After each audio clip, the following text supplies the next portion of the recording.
Writing a profile article required me to step out of my comfort zone, ask the right questions, and truly listen to the stories people had to share.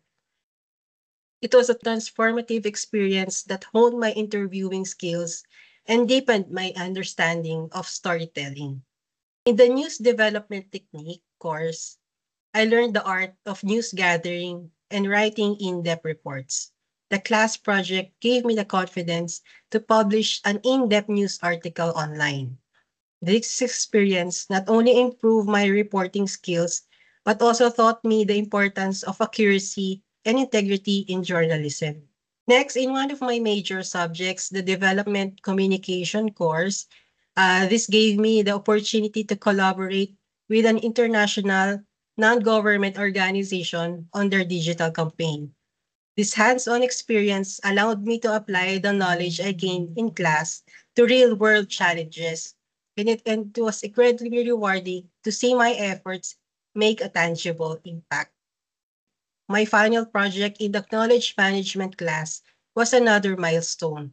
I conducted a knowledge audit on a company of my choice, which taught me the immense value of effective knowledge management. Understanding how to manage and use knowledge within an organization is crucial. And this project showed me how proper knowledge management can drive a company's success. Finally, I'm currently enrolled in communication research methods with Dr. Paz and working on my thesis proposal. This course is teaching me how to prepare a comprehensive research report. I've learned to formulate a clear research problem and develop a research design. These skills are not only essential for my thesis, but also invaluable for any future research endeavors.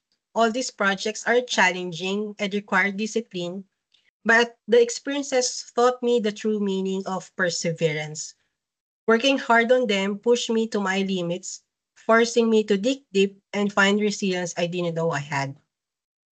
Each obstacle became a lesson in determination, showing me that discipline, hard work, and persistence, I can overcome even the most daunting task. And throughout my progress, I encountered instructors, or should I say mentors, who trusted me even when I doubted myself. Their encouragement and support were instrumental in my growth, and not to mention the connections I formed with fellow students. I now have friends not only from the north, but also from the south of the Philippines, offering encouragement and camaraderie every step of the way. Now, I'm here before you, not just as a student, but as someone who has been transformed by this experience. If you're standing at your own crossroads, wondering which path to take, I encourage you to consider this incredible journey. I invite you to take that leap today and join AIAGC in shaping the future of communication.